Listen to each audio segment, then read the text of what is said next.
Vamos entonces a continuar con tejidos.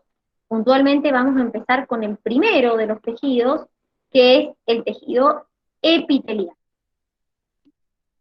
El tejido epitelial tiene la particularidad de que se le denomina tejido de revestimiento. Es un tejido que lo voy a encontrar revistiendo el cuerpo, revistiendo cavidades y los órganos en forma interior o exterior. Dentro de las características del tejido epitelial, tengo características que son particulares. Una, lo que yo les estaba contando recién, en este caso la matriz extracelular es escasa. Tienen poca matriz extracelular. Y a su vez, esa matriz tiene poca cantidad de fibras. Acuérdense que la matriz era la parte de las fibras y la sustancia fundamental. Bueno, en este caso tiene poca cantidad de fibras. Otra de las características de este tejido es que voy a encontrar a las células muy unidas entre sí. Voy a encontrar uniones estrechas, desmosomas, uniones nexus, uniones intermedias, es decir, todas las uniones que han visto recién, las voy a encontrar en este tipo de tejido. Es un tejido que como está frente a un continuo desgaste, se regenera muy rápido. El ciclo celular de las células que forman el tejido es muy corto. Entonces es un tejido que rápidamente se regenera. Otra de las características... Está nafta al pedo acá. Mira dónde salí. A lo más del orto salí. Otra de las características que tiene es que es avascular. ¿Qué significa que sea avascular? Que no tiene vasos sanguíneos. Es decir, que es un tejido donde yo no voy a encontrar vasos sanguíneos. Entonces ustedes me van a decir, bueno, pero si no tiene vasos sanguíneos, ¿cómo recibe el oxígeno o los nutrientes esas células que forman el tejido? Bueno, en el caso del tejido epitelial, recibe los nutrientes por el tejido conectivo que tiene subyacente. Les muestro una imagen. Acá es donde entran las uniones, ¿o no, Dani?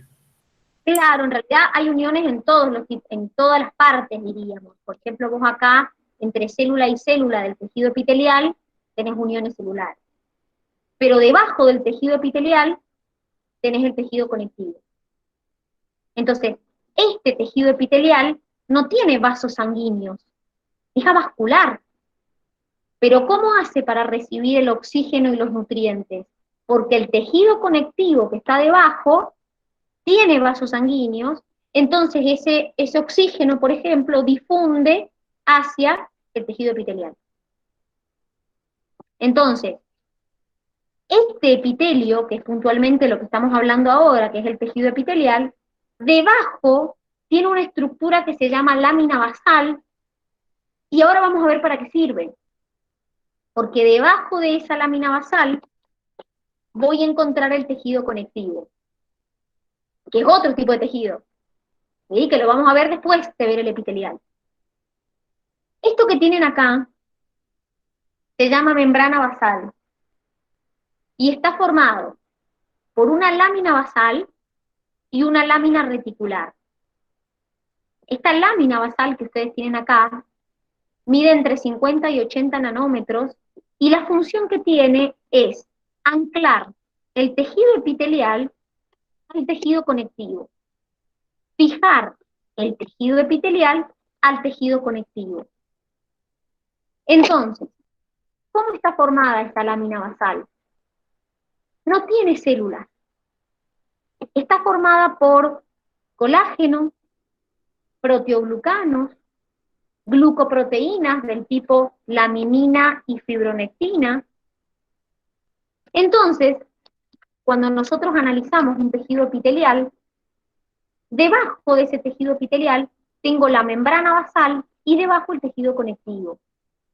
Esa membrana basal tiene dos capas, la lámina basal y la lámina reticular. La lámina basal es secretada por las células epiteliales, Y la lámina reticular está compuesta principalmente por fibroblastos, que son secretados por el tejido conectivo.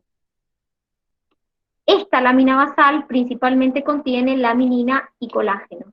Entonces, ¿cuál es la función de esto?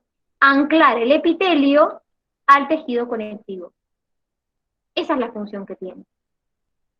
Ahora, seguimos hablando del tejido epitelial.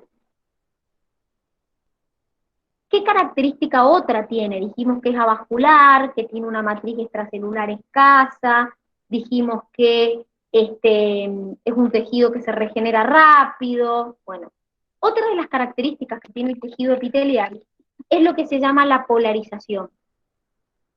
¿Qué significa esto? Que yo puedo distinguir caras o polos en las células.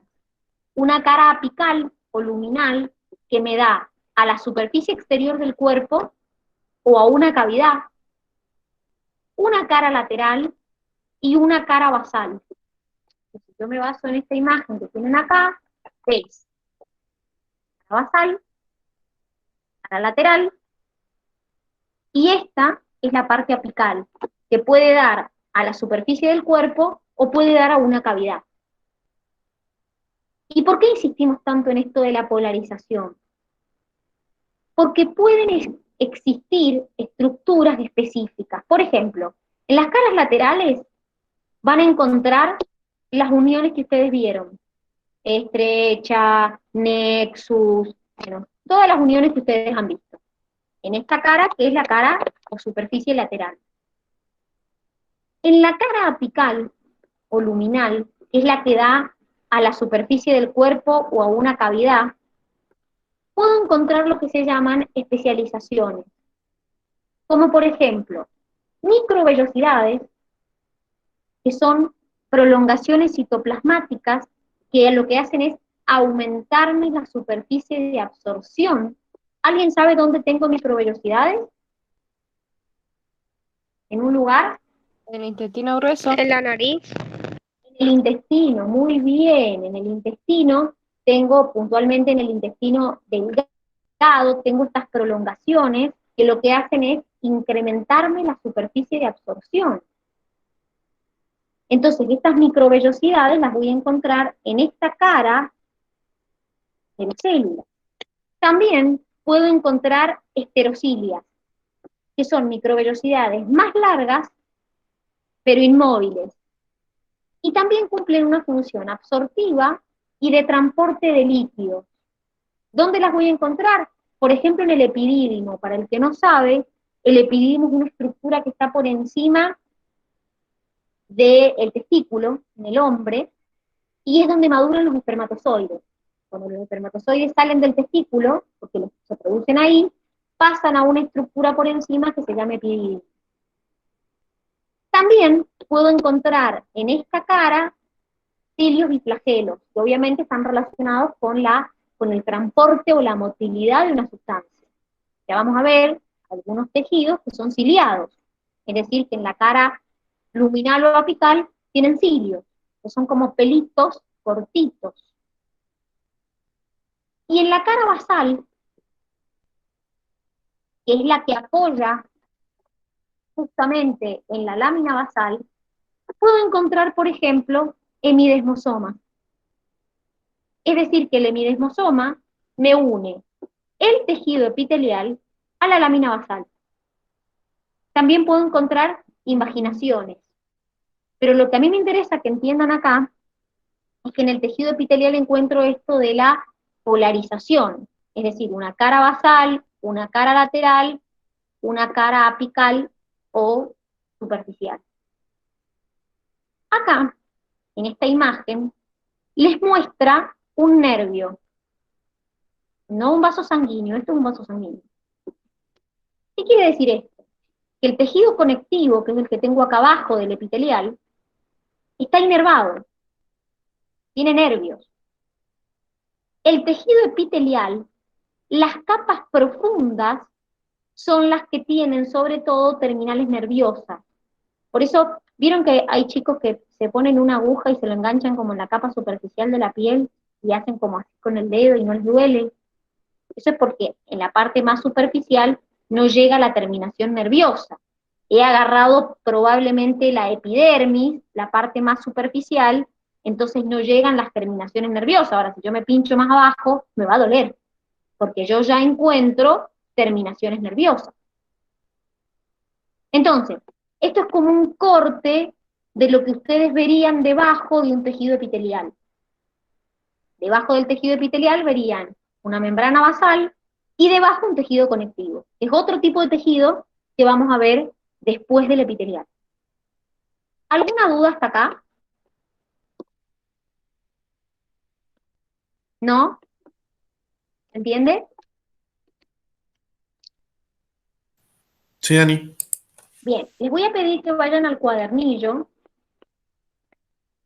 que miren la imagen que tienen sobre la piel. Porque todo el mundo piensa que la piel es todo tejido epitelial, y no. Está en la página número 8 del cuadernillo. Fíjense que ahí en la página 8 tienen como un corte de lo que vendría a ser las capas de la piel. ¿Lo ven? Bueno, en esa piel yo puedo distinguir capas. Puedo distinguir una epidermis, que es tejido epitelial, debajo una dermis, que no es tejido epitelial, y debajo grasa subcutánea, que tampoco es tejido epitelial. Quiere decir, cuando yo digo la piel, no es todo tejido epitelial. La piel es el órgano más grande que tiene el cuerpo, ¿sí? Pero solo tejido epitelial es la parte de la epidermis, que es la capa más externa de la piel. En esa epidermis no hay una sola capa de célula, hay muchas. Pero todas las capas superficiales son células muertas. La única capa de células vivas en la epidermis es la capa profunda. Por eso, cuando ustedes hacen así y tienen la piel seca, ven como pedacitos blancos. Esas son células muertas que se van eliminando y van siendo reemplazadas por otras células. La piel, la epidermis puntualmente, vamos a ver ahora que es un tipo de tejido epitelial estratificado, es decir, que tiene más de una capa. En la base de la epidermis, yo encuentro los melanocitos, que son células que producen melanina, que es lo que le da el color a la piel. En la dermis,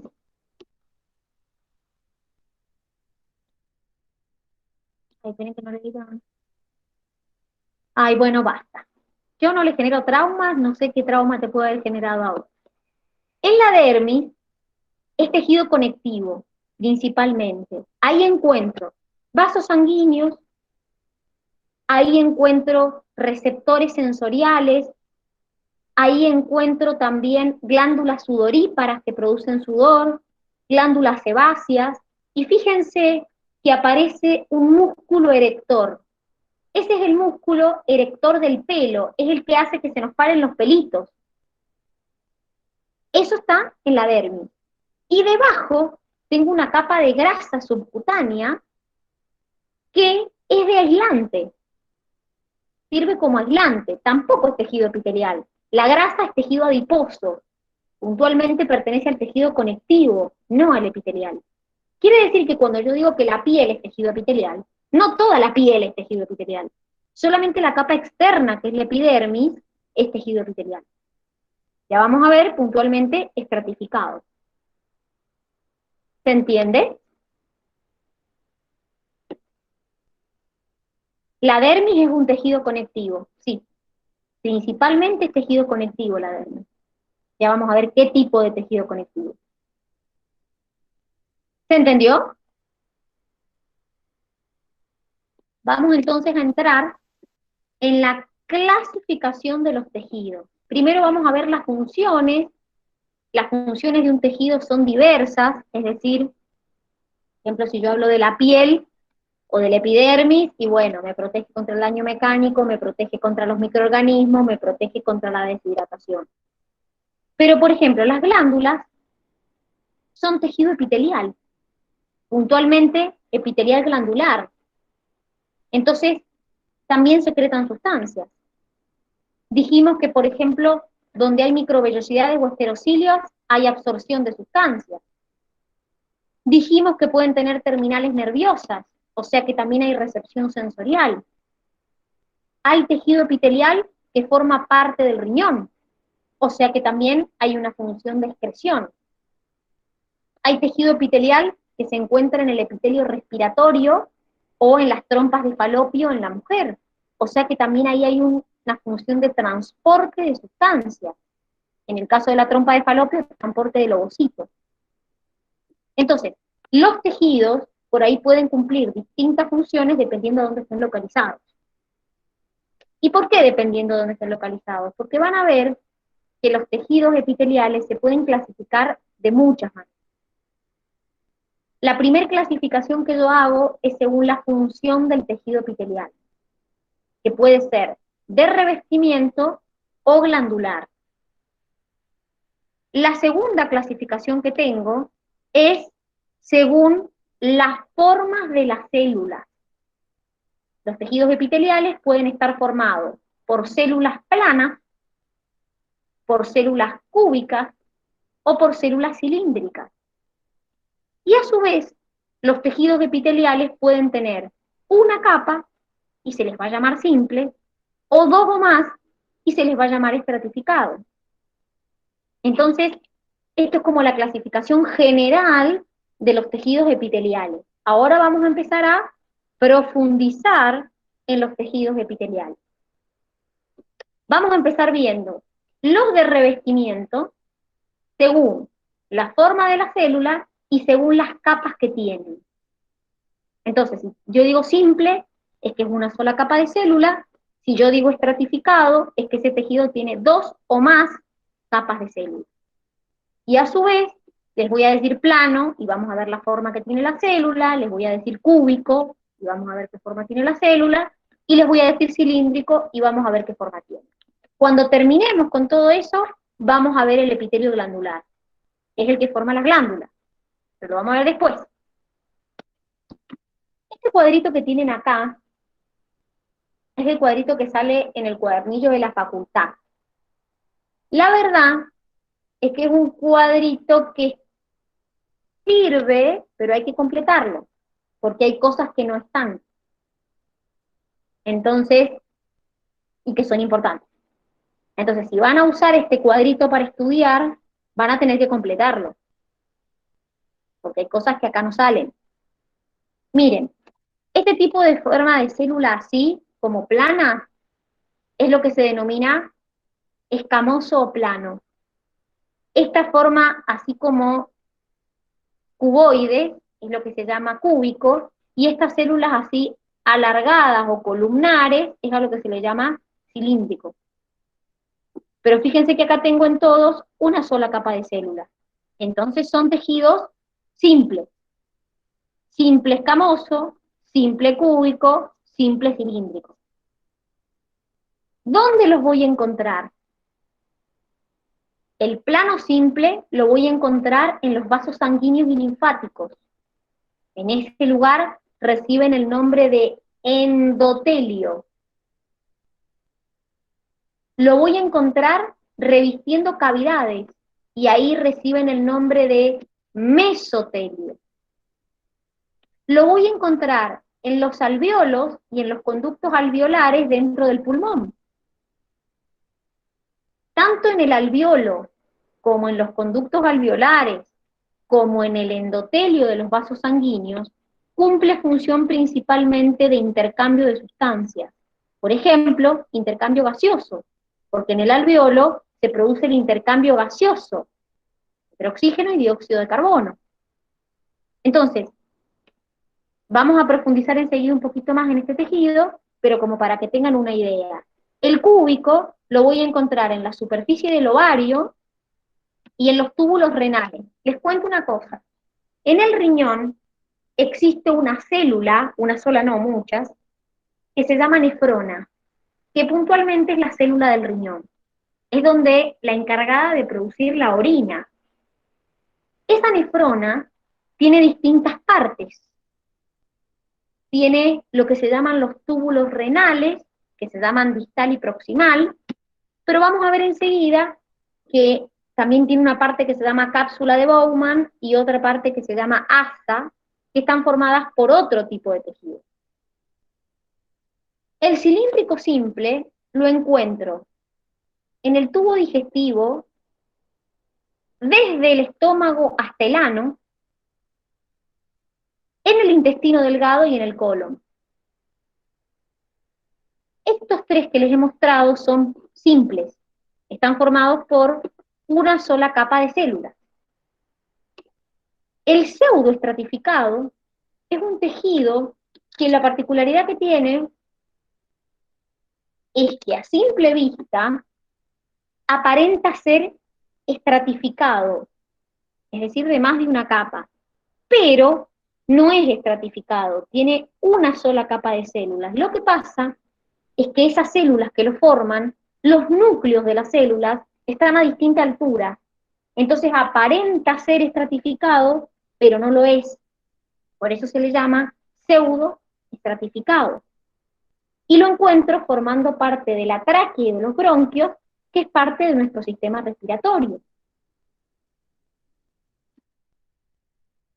Los estratificados. Estratificado plano, estratificado cúbico, estratificado cilíndrico. Si ustedes se fijan, son muchas capas. Por ejemplo, si yo les digo estratificado plano, son muchas capas de células planas. Este es el que forma parte de la epidermis. También lo encuentro en la boca, en el esófago, en la vagina. El cúbico son 2 o más capas de células cúbicas. Por ejemplo, los encuentro en el conducto excretor de las glándulas salivales. Y el cilíndrico estratificado se caracteriza porque generalmente la capa profunda es cúbica y la capa superior es cilíndrica. Y lo encuentro, por ejemplo, en la unión del recto con el ano, que son parte de nuestro sistema digestivo, puntualmente de la parte final del intestino grueso. Entonces, ¿por qué les digo que esto está incompleto? Porque dentro de estos hay excepciones o características que en este cuadro no están. Esta es como la clasificación más general, diríamos. Vamos a empezar a ver uno por uno. Plano simple. Miren, ahí tienen una imagen. Lo encuentro en la pared de los vasos sanguíneos y linfáticos, revistiendo cavidades, en los alvéolos y los conductos alveolares en el pulmón. Y ahí está lo que yo les decía, en la nefrona, que es la célula del riñón, lo encuentro formando parte del asa de Henle o Henle y de la cápsula de Bowman. Yo sé que ustedes todavía no tienen idea de cómo es una nefrona, pero cuando nosotros veamos excretor y vean la nefrona, van a tener que saber cada parte de esa nefrona qué tejido tiene. Así como cuando veamos respiratorio, van a tener que saber la tráquea qué tejido tiene, los alvéolos qué tejido tienen, no sé, la faringe qué tejido tiene, la laringe qué tejido tiene. No porque yo se los pida, porque la facu se los pregunta. Esta unidad la facultad la toma muchísimo, chicos. Y literalmente pregunta puntual. No es lo mismo, no sé, la cavidad, o por ejemplo, no es lo mismo los túbulos renales que la cápsula de Bowman, por más que sean parte de la nefrona. No es lo mismo la tráquea que el alvéolo. Entonces, si me preguntan si tienen que saber puntualmente dónde está cada tejido, sí, lo tienen que saber. El epitelio cúbico simple lo encuentro en la superficie del ovario, en los túbulos renales. Fíjense que la misma nefrona en los túbulos tiene este tipo de epitelio, y en la cápsula de Bowman y en el asa tiene este. Y en los conductos de glándulas exócrinas. Cilíndrico simple, y acá empiezan las excepciones. En el tubo digestivo, desde las cardias al ano, voy a encontrar este tipo de epitelio. ¿Qué son las cardias? Las cardias es un esfínter que hay entre el esófago y el estómago. Desde ahí, desde el inicio del estómago hasta el ano, encuentro este tipo de epitelio. En la vesícula, fíjense que las células están todas, son como cilíndricas, como alargadas. En los conductos de glándulas, en el útero, en el oviducto, en los bronquiolos, en los senos paranasales, que están acá. Todos estos que les mencioné, que acá aparecen con un asterisco, tienen la particularidad de que son cilíndricos simples, pero es ciliado. ¿Qué quiere decir? Que tienen cilios. Eso en el cuadro no sale. Y es importante. Entonces, además de tener estas células cilíndricas, tienen cilios. En el útero, en el oviducto, los conductos deferentes, los bronquiolos y los senos paranasales. Estos son los simples. Pseudoestratificado, el que parece estratificado pero no es. Miren, esta es la imagen en un microscopio. Fíjense que parece que tuviera muchas capas de células, pero en realidad es una sola. Lo que pasa es que los núcleos están a distintas alturas. Dani, Sí. ahí el GER no había entendido una parte. Ah, Lo que escribió en los mensajes. perdón. Ciliado es que tiene cilios. ¿Te acordás que expliqué cuando vimos recién las especializaciones que podía tener la cara de arriba, que les mencioné las microvellosidades, los esterocilios, y les dije cilios y flagelos? Bueno, eso es ciliado, que tiene cilios. ¿Se acuerdan cuando vimos en célula los cilios y los flagelos? Que los cilios eran como pelitos cortitos y mucho más abundantes. Eso significa ciliado. ¿Sí? Entonces, de hecho, si se fijan bien en la imagen acá, porque por ejemplo, acá, la tráquea y los bronquios, el conducto auditivo y la cavidad timpánica, y el saco lagrimal también tiene cilio. Fíjense que ahí se ven más o menos en la imagen los cilios. No sé si los alcanzan a ver, pero se ven como pelitos. Esos son cilios. Entonces, el cilio lo vimos cuando vimos célula, y también yo les mencioné recién que se encuentra en las posibles especializaciones que tiene la cara apical de las células. ¿Sí? Entonces, ciliado significa que tiene cilios. Así como puede tener microvellosidades, también puede tener cilios. Eso significa ciliado. Y en el epidídimo, que yo les conté que es esta estructura que está por encima del testículo, tiene esterocilias. Entonces, este es el pseudoestratificado. Aparenta verse estratificado, pero no lo es.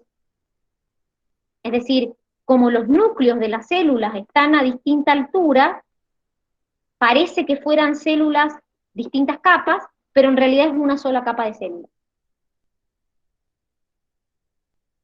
¿Se entendió lo que era ciliado? Sí, Dani, ahora sí. Bien, Gracias. perfecto.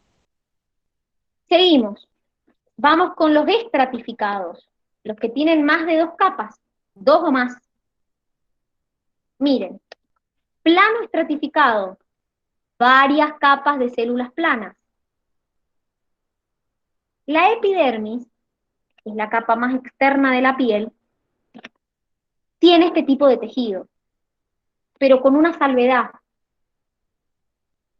Además de ser plano estratificado, tiene queratina, es queratinizado, es lo que les están mostrando acá. Esa capa de queratina es aislante.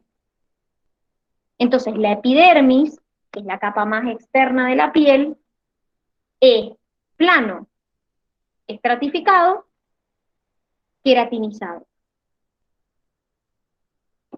Todo el resto, las cuerdas vocales, la lengua, la faringe, la vagina, la cavidad oral, tienen plano estratificado, pero no está queratinizado, no tiene queratina. Entonces se le llama plano estratificado no queratinizado. Pero sigue siendo muchas capas de células planas. Dani, una pregunta. Dime, ¿A qué te referís cuando decís que es una capa aislante? que la queratina cumple esa función, y lo que hace es principalmente proteger, por ejemplo, de la desecación, de la pérdida de agua en la piel, por eso está en la capa más externa también, es una capa protectora, es una sustancia que está protegiendo, básicamente. A eso me refiero con la queratina, ¿sí? No, no, gracias. Cuanto más queratina tenés, es como que la piel se vuelve más gruesa, ¿sí? Le da como un aspecto, principalmente te protege de la deshidratación la queratina. Al estar en la capa más superficial, protege de la deshidratación, es decir, de la pérdida de agua de ese tejido en exceso. Bien, segundo tipo de estratificado, cúbico estratificado. Dos o más células, dos o más capas de células cúbicas. Miren, ahí se ven. ¿Dónde lo encuentro? En las glándulas salivales, pero puntualmente en el conducto excretor. Les cuento. Enseguida vamos a ver que la glándula salival es una glándula de tipo exócrina. ¿Sí? Bueno, cuando vierte su secreción, que es la saliva, la vierte por un conducto. Ese conducto es epitelio cúbico estratificado. Y el último, el cilíndrico estratificado, generalmente las capas superiores son cilíndricas y la capa basal es cúbica, lo encuentro, por ejemplo, en la unión del recto con el ano. Entonces, hasta acá hemos visto por cantidad de capas y por tipo de célula que lo forman. Hay un tipo especial de epitelio que se llama epitelio de transición. También se lo llama urotelio, porque es un tipo de epitelio que tiene la particularidad de que puede contraerse y relajarse según la distensión que tenga el tejido. ¿Dónde lo voy a encontrar? En los cálices renales, en los uréteres, en la vejiga y en la uretra. Para el que no sabe, los cálices renales forman parte del riñón. Recogen la orina que se forma por dos tubos que son los uréteres, llegan a la vejiga, en la vejiga la orina se almacena y por la uretra se libera. Entonces, les doy un ejemplo. La vejiga, la pared de la vejiga tiene el tamaño de un puño más o menos. La vejiga, la pared, tiene este tipo de epitelio. Entonces, cuando la vejiga, vayan a la lógica. Si tengo mucha orina, la vejiga se estira más. Si tengo poca orina, la vejiga se estira menos. Entonces, cuando la vejiga tiene poco líquido, poca orina, básicamente, las células que forman la capa basal parecen ser de tipo cúbica. Pero cuando se llena de orina y la pared de la vejiga se distiende, si yo veo ese tipo de tejido de la pared, aparenta una forma escamosa, plana, de célula. Por eso se le llama epitelio de transición, porque es un tipo de epitelio que puede como contraerse o relajarse dependiendo de la distensión que tenga el tejido. Entonces, lo encuentro puntualmente en los lugares que ven ahí, que son todos parte del aparato excretor o urinario. Por eso se le llama urotelio. ¿Alguna duda hasta acá? ¿No? No sé si se No, durmió. Dani. Están como choqueados con tanta información, y eso que es el primer tejido que hemos visto, y todavía no lo terminamos. Bien, vamos ahora con, se me mezclan los nombres, y sí, chicos, la verdad es que es así. Algunos usan reglas mnemotécnicas por ahí para acordárselo, qué sé yo siempre recomiendo estudiárselo por grupo, es decir, estudiense todas las estricturas que tienen estratificado simple. estratificado, perdón, plano. Todas las que tienen estratificado cilíndrico. Después todas las que tienen estratificado cúbico. Porque son como muchos nombres. Y esto también es ir adquiriéndolo con la práctica. No se hagan problemas si lo estudian hoy y mañana no se acuerdan. Es normal. Es más, cuando vemos respiratorio, vemos digestivo, vemos excretor, vuelve el apunte a mencionar el tipo de tejido que hay, porque es como que la facultad es muy insistente con los tipos de tejido que hay en cada estructura. Entonces vemos respiratorio y te vuelve a decir, la tráquea tiene tal tejido, los alveolos tienen tal tejido. Son como bastante insistentes con el tema de los tejidos. Hemos visto todo lo que es la parte del tejido epitelial de revestimiento. Tenemos que irnos a la parte del tejido epitelial glandular, es decir, el que forma glándulas. Miren, si volvemos a la diapo esta, hemos visto de revestimiento según forma de células y según número de capas. Nos vamos a concentrar ahora en el que forma glándulas, el epitelio glandular. Entonces, vamos a ver que dentro del epitelio glandular voy a clasificar a las glándulas. ¿Por dónde secretan el producto que secretan? En exócrina y endócrina. ¿Cómo secretan? En merócrina, apócrina y holócrina. Y el número de células que está formando esa glándula. Unicelular o pluricelular. Vamos a empezar con la primera, que es ¿dónde secretan lo que secretan? Una glándula es endocrina cuando su producto lo secreta en el torrente sanguíneo. Por ejemplo, las glándulas tiroides, las hormonas tiroideas las producen o las secretan a la sangre. Las glándulas... Dime. Que esa información que está diciendo ahora no está en el cuadernillo, porque no la encuentro. O sea, la última parte que tengo de tejido conectivo es un anexo que dice característica del epitelio y pasa a tejido conectivo ahí. En el apunte de clase, fíjate, está ahí. ¿En el apunte de clase está? Ah, bueno, está viendo la información. Muchísimas gracias. No, de nada.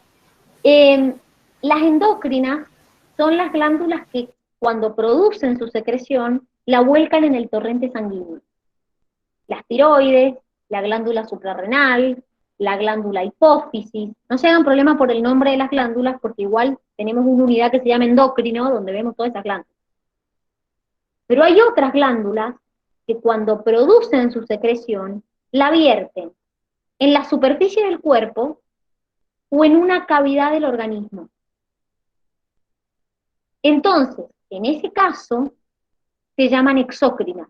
Por ejemplo, las glándulas sudoríparas, la glándula mamaria, la glándula salival, no vuelcan el contenido en la sangre, sino que lo vuelcan en una cavidad o en la superficie del cuerpo. Entonces a esas glándulas se las llama exócrinas. ¿Se entiende esta clasificación? En endocrina y exócrina. Sí. Bien. Sí. Otra clasificación es por el modo en que secretan. ¿Cómo secreta esa glándula? Y ahí se clasifican en merócrina, apócrina y holócrina. ¿Qué significa esto? Eso que ustedes tienen ahí pintadito de amarillo es una X sustancia que está secretando la glándula. Entonces, imagínense que esta es la glándula y estas son las células que van a secretar la sustancia.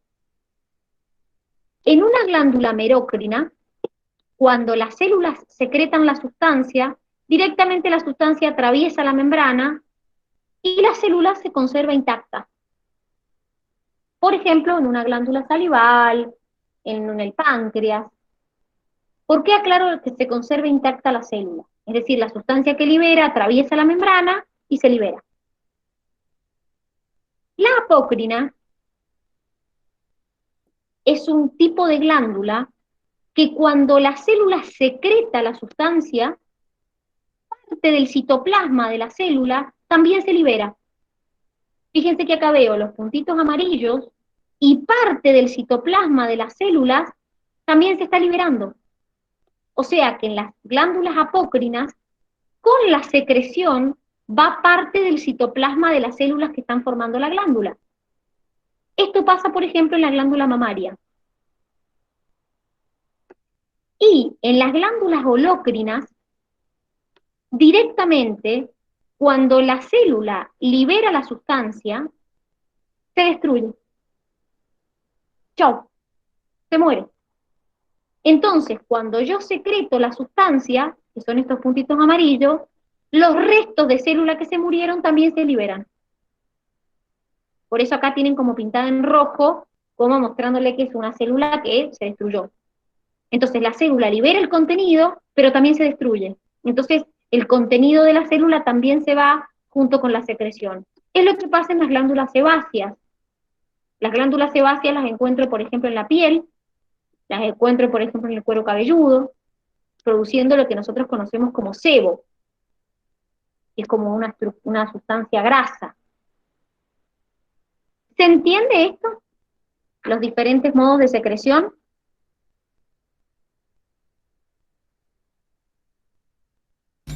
Sí, profe. Bien. La última manera de clasificar a las glándulas es por el número de células que la están formando. ¿Qué quiere decir esto? Las glándulas pueden ser unicelulares o multicelulares. La mayoría de las glándulas que ustedes conocen son multicelulares.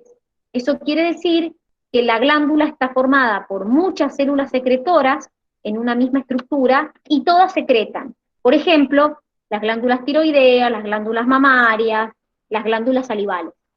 Entonces, en la misma estructura encuentro muchas células secretoras formando parte de la misma glándula.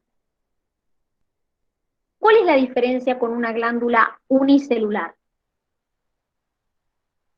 Estas glándulas aparecen, son unicelulares, es decir, están formadas por una sola célula, y aparecen generalmente dentro de los tejidos, dentro del tejido epitelial. Usted me dice, ¿cómo dentro? Pero sí es tejido epitelial. Claro, pero es tejido epitelial glandular. Entonces, por ejemplo, acá veo una célula, una glándula unicelular, rodeada por tejido que no es glandular.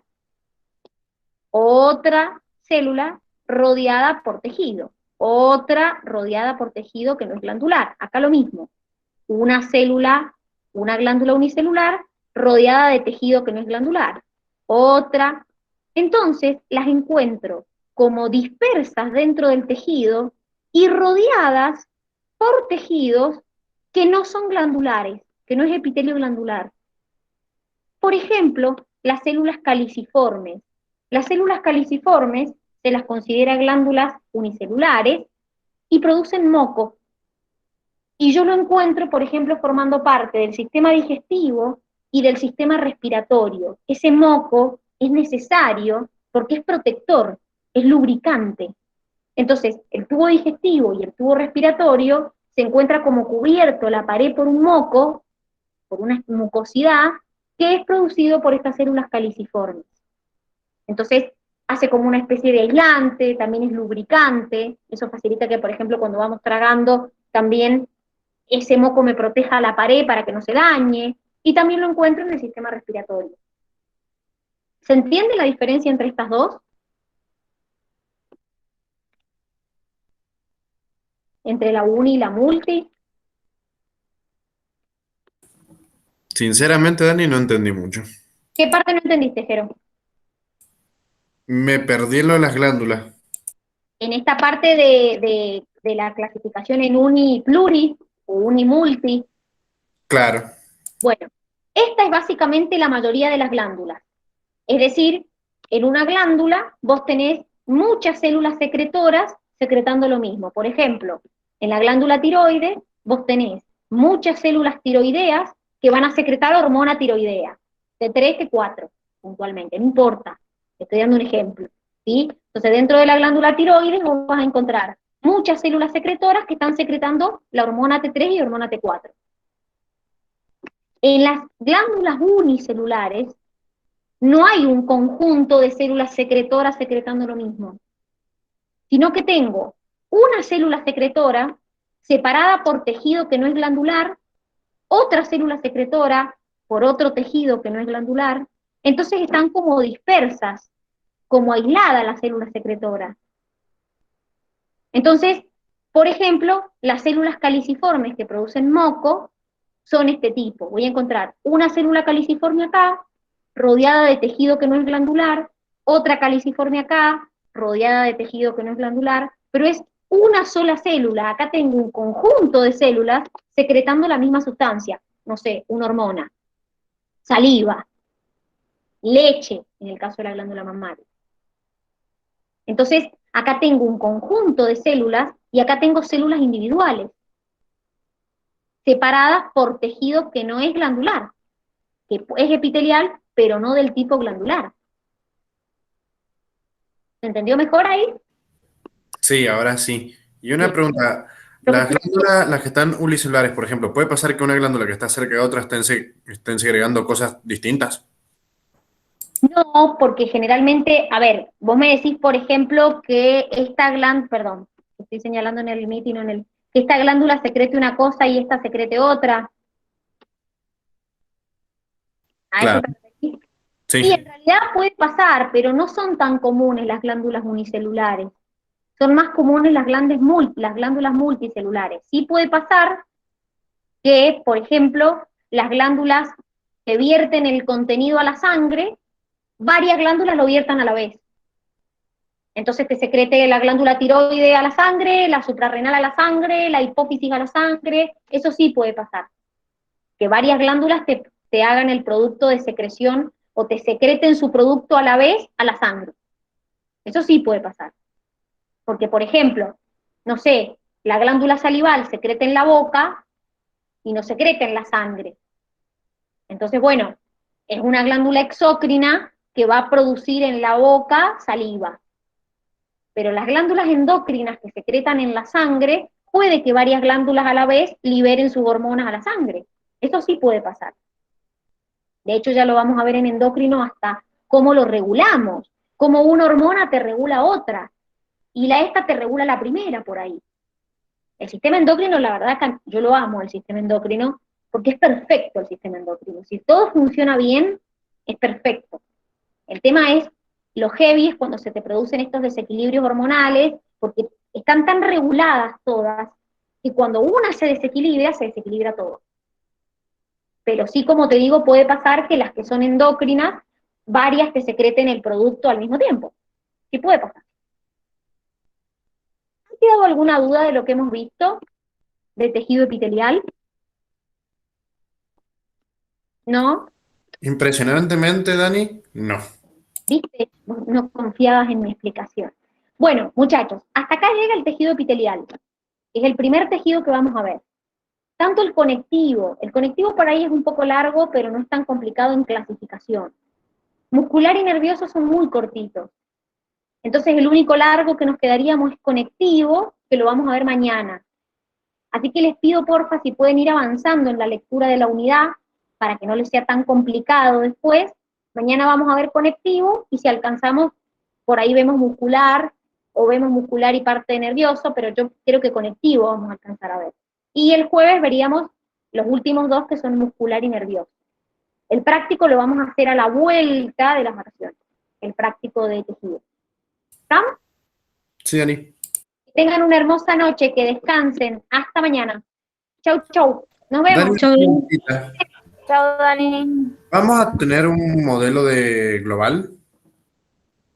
No, porque